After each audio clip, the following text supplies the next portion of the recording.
যুগের এক বাদশাহ, তার অভ্যাস ছিল কবিতা শোনা, নতুন নতুন কবিতা শুনে পুলকিত হতেন।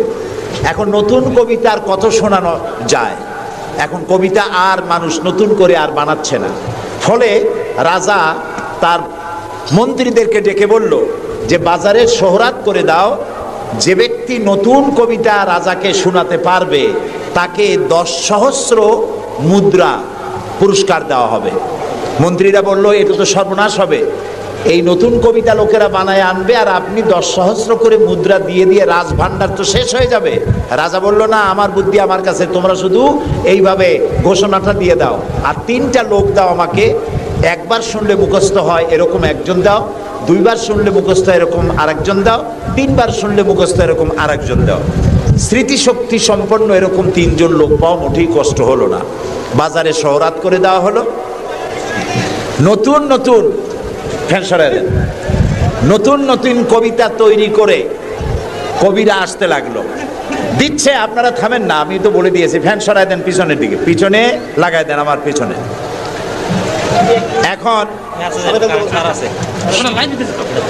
এখন কবিরা কবিতা রচনা করে নিয়ে আসছে, নতুন কবিতা শুনতেছে রাজা। কবিতা শুনে শখ মিটাইয়া রাজা বলছে এটা কি একটা নতুন কবিতা হলো কবি, এটা তো আমি জানি। কবি কয়েছেন আপনি জানবেন কি করে, তো আমি তৈরি করেছি, কত হোমওয়ার্ক করে রাত জাগা কষ্ট করে এটা তৈরি করেছি, আর আপনি বলছেন আমি জানি। বাদশা বলছে শুধু আমি না, তোমার বিশ্বাস হয় না, এই যে আমার পাশে যে সব পারিষদের লোকেরা যারা বসে আছে ওরাও জানে। কবি চ্যালেঞ্জ করলো অসম্ভব, আমি সারা রাত জেগে জেগে কষ্ট করে রুদ্ধদ্বার কক্ষে বসে বসে কবিতা রচনা করেছি, কারো জানার কথা না।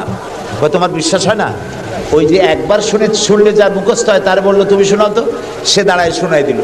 2বার শুনলে যার মুখস্থ হয় তার তো 2বার শোনা হয়ে গেছে, বললো তুমি শোনাও, সেও শোনাই দিল। 3বার শুনলে যার মুখস্থ হয় তার তো 3বার শোনা হয়েছে, বললো তুমি শোনাও তো, সেও শোনাই দিল। কবি বেচারা বেকুব হয়ে হেঁটে গেল।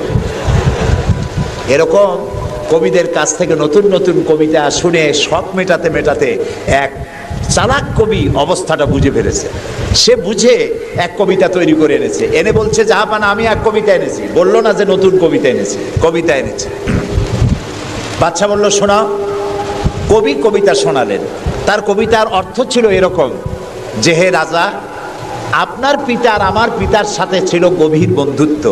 এই বন্ধুত্বের সূত্র ধরে আপনার পিতা আমার পিতার কাছ থেকে 10 সহস্র রৌপ্য মুদ্রা ধার করেছিলেন। চুক্তিপত্রে লেখা ছিল আপনার পিতা আর আমার পিতা মরে যাওয়ার পর আপনি আপনার পিতার উত্তরাধিকার সূত্রে আমার পিতার কাছে দেনা হিসাবে 10 সহস্র রৌপ্য মুদ্রা আমাকে পরিশোধ করবেন। বাদশা শুনিয়া চিন্তা করলো সর্বনাশ, আমি যদি বলি যেটা আমি জানি আর সাথের লোকেরাও জানে তাহলে তো সাক্ষী প্রমাণ হয়ে গেল, তাহলে তো 10 সহস্র মুদ্রা না রৌপ্য মুদ্রা দেওয়া লাগবে, কি সাংঘাতিক কথা। রাজা তখন বলল কবি এতদিনে নতুন একটা কবিতা তুমি আমার শোনালে, যা আমিও জানি না আমার লোকেরাও জানে না। আমি এই গল্পটি আপনাদেরকে শোনালাম এজন্যে যে সেই যুগের লোকেরা যতটা পাগল, আহাম্মক, বেকুব আমরা মনে করি, এরকম বেকুব ছিল না, আহাম্মক ছিল না। তাদের শৌর্য ছিল, তারা স্বাধীন চেতা ছিল, বীরত্বগাথা ছিল তাদের। তারা কারোর অধীনতা স্বীকার করতো না, বুদ্ধি ছিল, প্রজ্ঞা ছিল, মেধা ছিল, সব ছিল।